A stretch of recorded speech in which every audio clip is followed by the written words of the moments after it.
अमीर और गरीब की ईद। बिस्मिल्लाहिर्रहमानिर्रहीम। या खुदा तेरा नाम पाक रहे, आज दिन भर की रोटी तो देना, आमीन। गरीब इकबाल अपनी बूढ़ी माँ तहमीना, 2 बच्चों और पत्नी के साथ गरीबी में गुजर बसर कर रहा था। कैसी भी गरीब स्थिति में भी वह नेक नियत से नहीं फिरता था। वह एक ढाबे में खानसामा था। उसका मालिक हबीब कंजूस और सख्त मिजाज का था।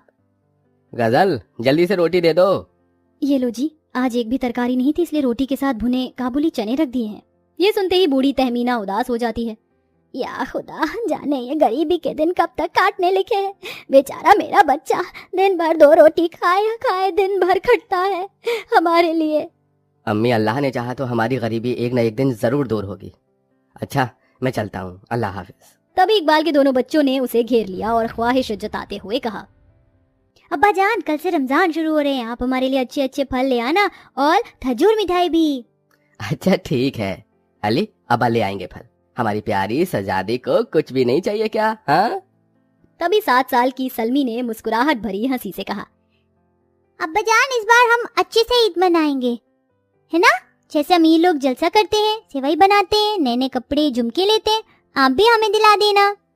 ठीक है, मगर ईद तो पूरे 30 रोजों के बाद आएगी बिटिया। हाँ, हम दिला देंगे। तो फिर वादा कीजिए। इकबाल ने हाथ बढ़ाकर नन्ही सलमी के हाथ में रख दिया, मगर जैसे वो दिन इकबाल की जिंदगी पर किसी कयामत की तरह टूटकर पड़ा था। ढाबे पर पहुंचते ही उस बेचारे ने चैन की सांस भी ना भरी थी कि हबीब ने चिल्ला चिल्ली मचा दिया। अरे ओ बरखुरदार, ये बाबूजी का होटल नहीं जो आराम फरमा रहे हो, जल्दी से खाना बनाना शुरू करो। जी हबीब मियाँ। दिन भर कभी अंगीठी तो कभी चूल्हे के लौ के पास खड़े खड़े वह रात थक कर चूर हो गया। या खुदा, अल्लाह का शुक्र है सारा काम निपट गया। हबीब भाईजान कल से रोजे हैं, पैसे दे दीजिए थोड़े। अरे क्यों बरखुरदार, मेरे पास का पैसों का पेड़ लगा हुआ है, एक आना भी नहीं दूंगा महीने से पहले।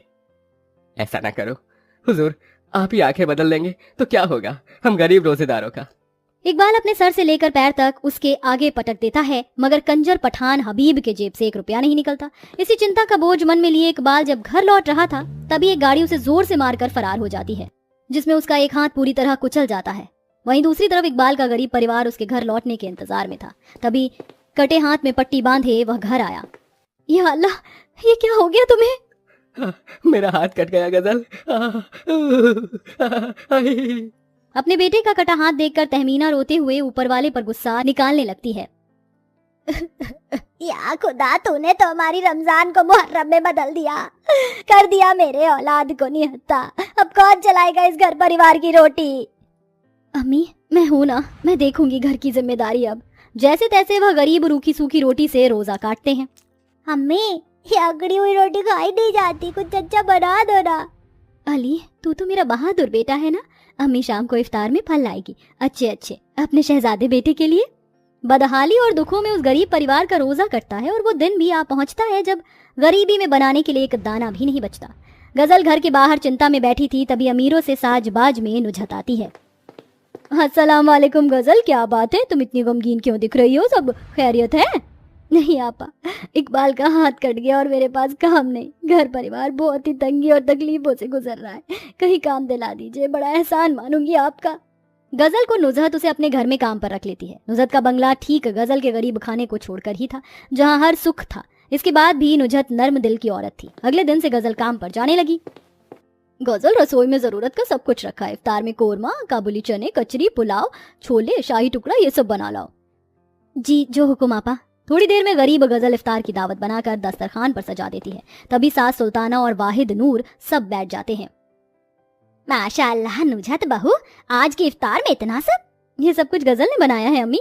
वाहिद, मैंने इसे आपसे पूछे बगैर काम पर रख लिया है, मजबूरी में है बेचारी। कोई बात नहीं नुजहत, तुमने अच्छा किया।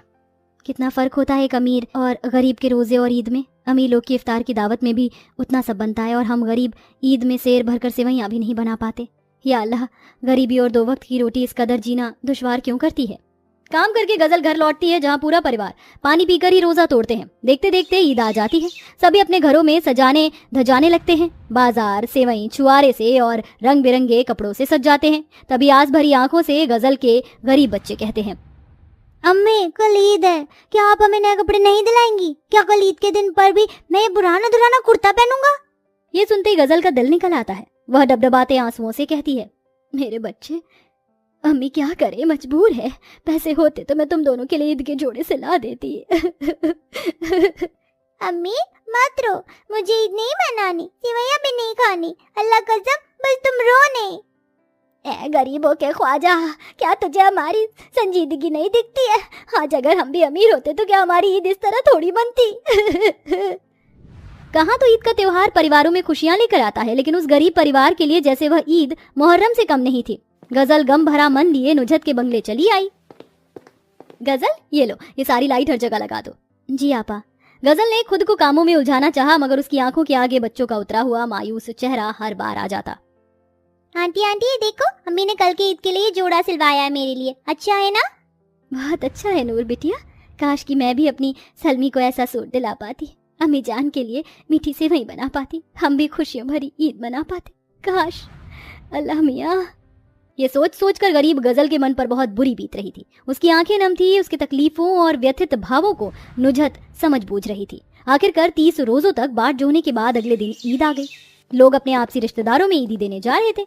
बच्चे अपने अचकनी कपड़ों में पकवान खाने में मगन थे, लेकिन उस गरीब के घर में खुशियों का कोई रंग नहीं था। इकबाल बिस्तर पर पड़े हुए खुद को कोसते हुए बैसाखी उठाता है और चल दिया। अजी कहाँ जा रहे हो? जा रहा हूँ कोई काम तलाशने है गजल, ताकि अपने बच्चों के लिए ज्यादा नहीं तो थोड़ी सेवई का इंतजाम कर सकूं। तभी नुजत का पूरा परिवार हाथों में सेवइयों से भरी टोकरी, फल, खजूर, छुआरे के साथ ईदी देने आए। अरे आपा, आप मेरे गरीब खाने में कैसे ना आते? आज ईद जो है, हर ईद की खुशियां तो एक दूसरे के साथ मिल बांट कर मनाते हैं। ये हमारी तरफ से तुम्हारे परिवार के लिए ईद ही है गजल। तुम इतनी तकलीफों से गुजर रही थी, एक दफा मुझे बतला देती। इस ईद के दिन के लिए तो तुम मेरे यहाँ मेहनत मशक्कत कर रही थी। अपने परिवार के लिए मिली ईदी देखकर गजल का मन किसी बच्चे की तरह प्रसन्न हो उठा, मानो अल्लाह ने उसकी मुराद पूरी कर दी हो। उपहार में सबके लिए ईद के नए जोड़े भी थे। शुक्रिया आपा, हम गरीबों की ईद को खुशियों से भरने के लिए, वरना मुझे तो लगा था ऐसे गम में भी बीत जाएगी ईद, लेकिन अल्लाह की नियामतें बड़ी हैं। अम्मी मेरा जोड़ा दो ना, मुझे पहनने हैं, और मुझे भी सेवई खाना है, लाओ ना अम्मी। दोनों बच्चे ईद का जोड़ा पहनकर खुशी से भर गए और सेवई खाकर बड़ी ही खुशी से ईद साथ मिलजुल कर मनाया, क्योंकि ईद की असली खुशियां सिर्फ अपनी खुशी नहीं बल्कि सबके साथ मिलकर मनाने से है।